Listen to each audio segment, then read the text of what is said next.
All right, so let's look at these springers that we have in stock right now. We've got a couple around here of bikes we're building. Let me get this pan head out of the way. Here's two narrow ones side by side.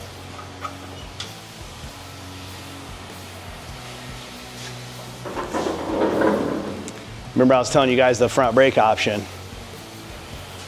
See, when you do a Springer front brake, there's a bracket that comes up here with a rotor, and the rotor itself is going to have not enough room to fit in there. I mean, I'm not going to lie, I could customize it and make it work, but we're not going to go that far with this. But yeah, normally narrow springers, no front brake. This is a mid, actually, mid Springer with a 23-inch wheel, so that's a little bit fatter tire on the front. But mid Springer, you can fit a bracket in and a brake. Here's a mid Springer with a bracket and a brake.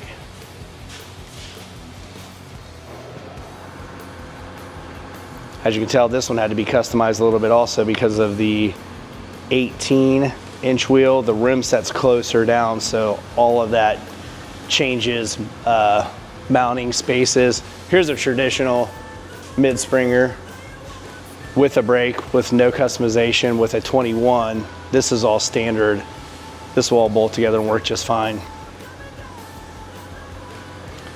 And then next to that, which is this kind of a sweet package right now, this is a pan that we're helping a guy do. This is a wide Springer. This one's short and stubby for sure, but the wide Springers are pretty cool. The difference in between a hydraulic front end and a Springer, let's see, come over here, Zach.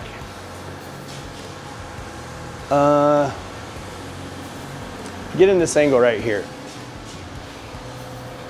About over here, so it's just a nice side profile.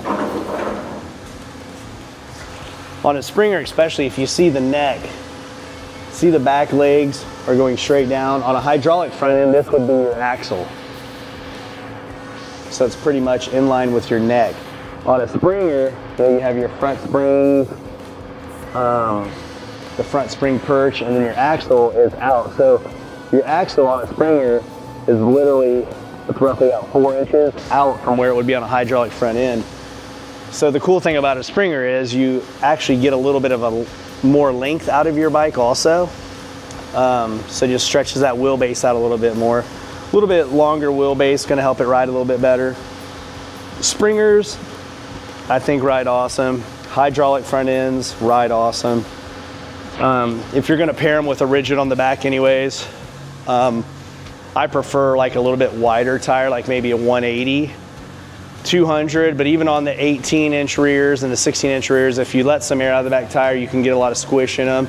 Sometimes you can make a hardtailed bike ride as nice as a lowered bike, just depending on how much air you run in the back tire. A lot of people don't realize that, and they just run the full 30, 35 pounds of air in your back tire, which is rough on your back.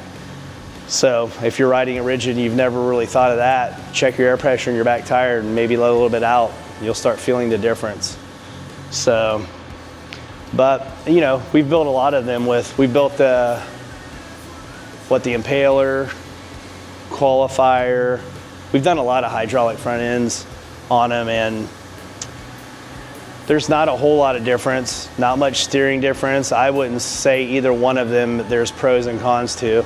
A Springer, you might hear a little bit of spring noise every once in a while, but that's not really that big of a deal.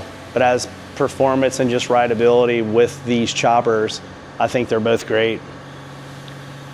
So it's about it on my front end Springer hydraulic talk. Let's see what these cats vote for. I'm kind of curious to see what everybody's going to pick.